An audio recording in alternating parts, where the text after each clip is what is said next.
Hello everyone English learning course के day 13 ਵਿੱਚ ਤੁਹਾਡਾ ਸਵਾਗਤ ਹੈ। ਅੱਜ ਅਸੀਂ ਪ੍ਰੈਜ਼ੈਂਟ ਪਰਫੈਕਟ ਕੰਟੀਨਿਊਸ ਟੈਂਸ ਬਾਰੇ ਵੇਖਾਂਗੇ। ਜੇ ਤੁਹਾਨੂੰ ਵੀਡੀਓ ਚੰਗੀ ਲੱਗੇ ਤਾਂ ਲਾਈਕ ਜ਼ਰੂਰ ਕਰ ਦੇਣਾ। ਜੇ ਕੋਈ ਕਮੀ ਹੋਵੇ ਤਾਂ ਕਮੈਂਟ ਸੈਕਸ਼ਨ ਵਿੱਚ ਦੱਸ ਸਕਦੇ ਹੋ। ਜੇਕਰ ਚੈਨਲ ਤੇ ਪਹਿਲੀ ਵਾਰ ਆਏ ਹੋ ਤਾਂ ਪਲੀਜ਼ ਚੈਨਲ ਨੂੰ ਸਬਸਕ੍ਰਾਈਬ ਕਰਕੇ ਨੋਟੀਫਿਕੇਸ਼ਨ ਬੈਲ ਨੂੰ ਜ਼ਰੂਰ ਦਬਾ ਦੇਣਾ। ਚਲੋ ਅੱਗੇ ਵੇਖਦੇ ਹਾਂ present perfect continuous tens.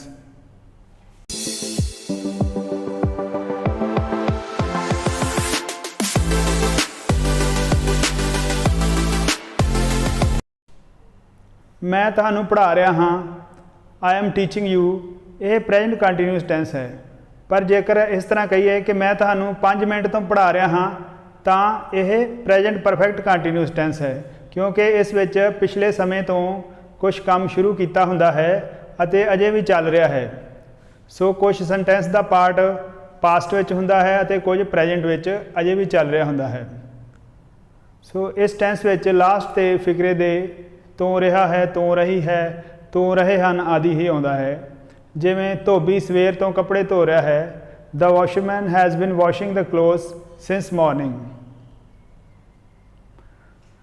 Rules ਸਭ ਤੋਂ ਪਹਿਲਾਂ ਸਬਜੈਕਟ ਦੇ ਬਾਅਦ ਹੈਜ਼ ਜਾਂ ਹੈਵ ਬਿਨ। ਸੋ ਅਸੀਂ ਜਾਣਦੇ ਹਾਂ ਕਿ ਹੈਵ ਆਈ ਵੀ ਦੇ ਯੂ ਅਤੇ ਪਲੂਰਲ ਦੇ ਨਾਲ ਹੈਵ ਦੀ ਵਰਤੋਂ ਕੀਤੀ ਜਾਂਦੀ ਹੈ ਅਤੇ ਹੀ ਸ਼ੀ ਇਟ ਦੇ ਨਾਲ ਹੈਜ਼ ਦੀ ਵਰਤੋਂ ਕੀਤੀ ਜਾਂਦੀ ਹੈ। ਇਹਨਾਂ ਨਾਲ ਬਿਨ ਲੱਗ ਜਾਏਗਾ। ਉਸ ਤੋਂ ਬਾਅਦ ਵਰਬ ਦੀ ਫਸਟ ਫਾਰਮ ਦੇ ਨਾਲ ING। ਫਿਕਰਾ ਪੂਰਾ ਕਰਨ ਤੇ ਐਂਡ ਵਿੱਚ ਅਸੀਂ ਸਿੰਸ ਜਾਂ ਫॉर ਦੀ ਵਰਤੋਂ ਕਰਦੇ ਹਾਂ। ਹੁਣ ਅਸੀਂ ਵੇਖਦੇ ਹਾਂ ਕਿ ਸਿੰਸ ਜਾਂ ਫॉर ਦੀ ਵਰਤੋਂ ਕਿੱਥੇ ਕਰੀਦੀ ਹੈ।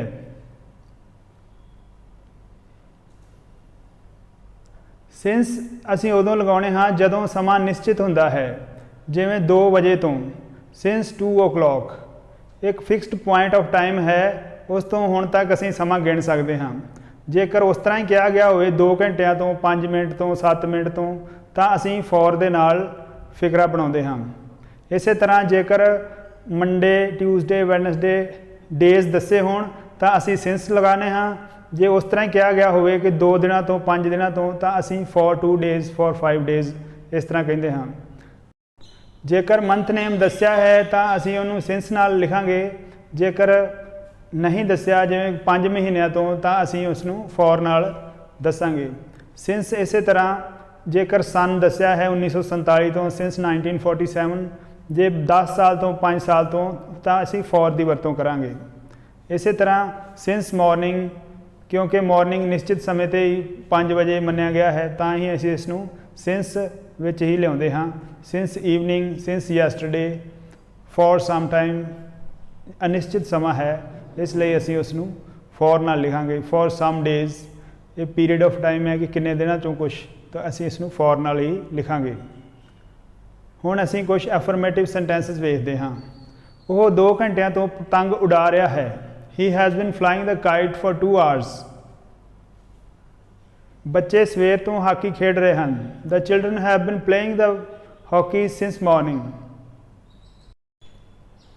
ਮੇਰਾ ਭਰਾ 2 ਮਹੀਨਿਆਂ ਤੋਂ ਯਾਤਰਾ ਕਰ ਰਿਹਾ ਹੈ। ਮਾਈ ਬ੍ਰਦਰ ਹੈਜ਼ ਬਿਨ ਟਰੈਵਲਿੰਗ ਫॉर 2 months। ਉਹ ਇਸ ਸਕੂਲ ਵਿੱਚ 2006 ਤੋਂ ਪੜ੍ਹਾ ਰਹੀ ਹੈ। ਸ਼ੀ ਹੈਜ਼ ਬਿਨ ਟੀਚਿੰਗ ਇਨ ਦਿਸ ਸਕੂਲ ਸਿੰਸ 2006। ਤੁਸੀਂ ਕਈ ਸਾਲਾਂ ਤੋਂ ਮੇਰੀ ਮਦਦ ਕਰ ਰਹੇ ਹੋ। ਯੂ ਹੈਵ ਬਿਨ ਹੈਲਪਿੰਗ ਮੀ ਫॉर ਮੈਨੀ ਈਅਰਸ। 2 ਦਿਨਾਂ ਤੋਂ ਲਗਾਤਾਰ ਮੀਂਹ ਪੈ ਰਿਹਾ ਹੈ। ਇਟ ਹੈਜ਼ ਬਿਨ ਰੇਨਿੰਗ ਕੰਟੀਨਿਊਸਲੀ ਫॉर 2 days। ਉਸ ਨੂੰ ਸੋਮਵਾਰ ਤੋਂ ਬੁਖਾਰ ਆ ਰਿਹਾ ਹੈ। She has been suffering from fever since Monday। ਦਰਜੀ 2 ਹਫ਼ਤਿਆਂ ਤੋਂ ਕੱਪੜੇ ਸਿਉਂ ਰਿਹਾ ਹੈ। The tailor has been sewing the clothes for 2 weeks। ਬੱਚਾ 2 ਵਜੇ ਤੋਂ ਦੁੱਧ ਲਈ ਰੋ ਰਿਹਾ ਹੈ। The child has been crying for milk since 2 o'clock। ਅਸੀਂ ਸਵੇਰ ਤੋਂ ਧੁੱਪ ਸੇਕ ਰਹੇ ਹਾਂ। We have been basking the sun since morning। ਹੁਣ ਅਸੀਂ ਕੁਝ ਨੈਗੇਟਿਵ ਸੈਂਟੈਂਸਸ ਵੇਖਦੇ ਹਾਂ। ਤੁਸੀਂ 10 ਮਿੰਟ ਤੋਂ ਮੈਨੂੰ ਨਹੀਂ ਸੁਣ ਰਹੇ ਹੋ। You haven't been listening to me for 10 minutes। ਉਹ 2009 ਤੋਂ ਇੱਥੇ ਨਹੀਂ ਰਹਿ ਰਹੀ ਹੈ। ਸ਼ੀ ਹੈਜ਼ਨਟ ਬਿਨ ਲਿਵਿੰਗ ਹੇਅਰ ਸਿੰਸ 2009। ਰਾਣੀ ਕਈ ਦਿਨਾਂ ਤੋਂ ਸਕੂਲ ਨਹੀਂ ਆ ਰਹੀ ਹੈ। Rani hasn't been coming to school for many days. ਮਰੀਜ਼ ਪਿਛਲੇ ਹਫ਼ਤੇ ਤੋਂ ਕੁਝ ਨਹੀਂ ਲੈ ਰਿਹਾ ਹੈ। ਦ patient hasn't been taking anything since last week. मैं एक हफ्ते तो कसरत नहीं कर रहा हाँ। I haven't been taking exercise for a week. कीमतां 2 सालों तो नहीं वध रही हैं। Prices haven't been rising for 2 years. तरखान कल तो मेज नहीं बना रहा है। The carpenter hasn't been making the table since yesterday. धोबी सवेर तो कपड़े धो नहीं रहा है। The washerman hasn't bin washing the cloth since morning. वो 2 हफ्तियां तो ठीक महसूस नहीं कर रही है। She hasn't bin feeling well for 2 weeks. Mohan लंबे समय तो फुटबॉल नहीं खेल रहा है। Mohan hasn't been playing football for a long time. हुण असीं कुछ इंटैरोगेटिव सेंटेंसिस वेखदे हां कि वो 1 हफ्ते तो अपना सबक रिवाइज कर रही है। हैज शी बिन रिवाइजिंग हर लैसन फॉर अ वीक। कि वो जुलाई तो म्यूजिक सीख रही है। Has she been learning music since July. कि तुसीं 1 साल तो इम्तिहानां की तैयारी कर रहे हो। Have you bin preparing for the exams for 1 year. कि वो 2 घंटिया तो साडा पिछा कर रहे हैं। Have they been chasing us for 2 hours. कि वो 2 साल तो कनेडा विच रह रही है। Has she been living in Canada for 2 years. तुसीं सवेर तो मैनू क्यों उडीक रहे हो। Why have you bin waiting for me since morning. वो इत्थे किन्ने देर तो रही है।